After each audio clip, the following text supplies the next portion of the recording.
a single $7,500. Deposit. One deposit. That's it. By the time you're 65, that money could be worth over $255,000. And the wildest part? You don't need to be rich. You don't need a finance degree. You don't need to pick stocks. If you're 28 right now and earn anywhere from $40K to $80K a year, this move is sitting right in front of you. Most people walk past it. I'm going to break down exactly how this works, the one account that makes it possible, and the math the IRS doesn't really want you to think about.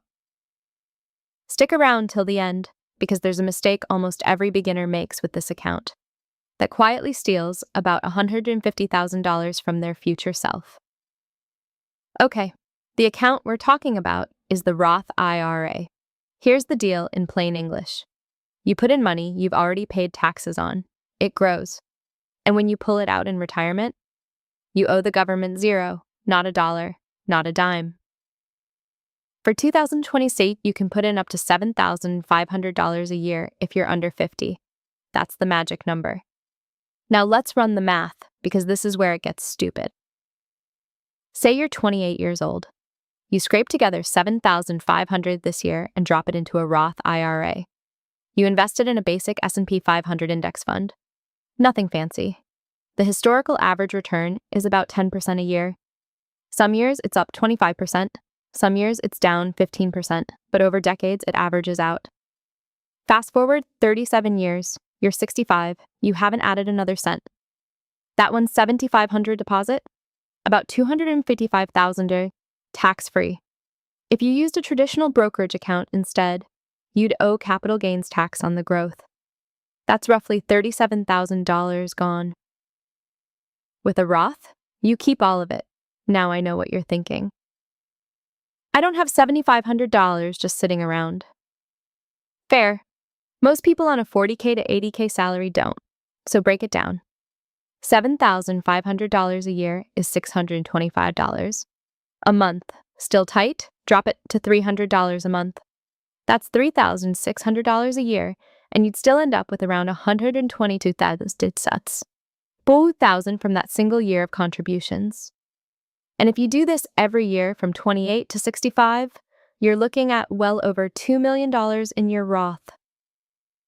Tax-free. That's not a typo. Here's how to actually do it. 3 steps. 1. Open a Roth IRA at Fidelity, Schwab, or Vanguard. Takes about 10 minutes on your phone. It's free. 2.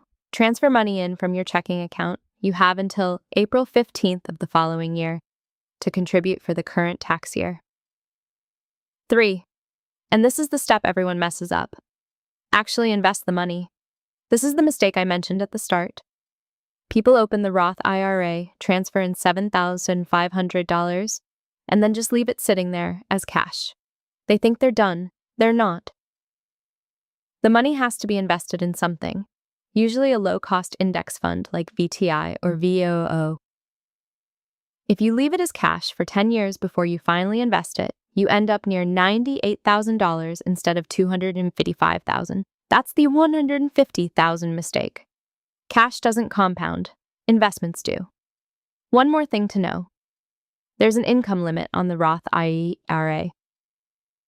For 2026, you can contribute the full amount if you earn under $153,000 as a single filer. So for almost everyone in this income range, you're good. No paperwork, no hoops. So here's the takeaway. $7,500. 1 year, invested correctly, roughly $255,000 by 65, completely tax-free.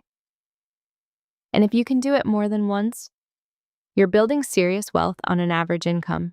Next, I'm breaking down the exact 3 index funds I'd put inside a Roth IRA if I was starting from zero today, including the one that quietly beats most others over 20-year stretches. Drop a comment with your age and whether you've opened a Roth yet. Curious where everyone's at.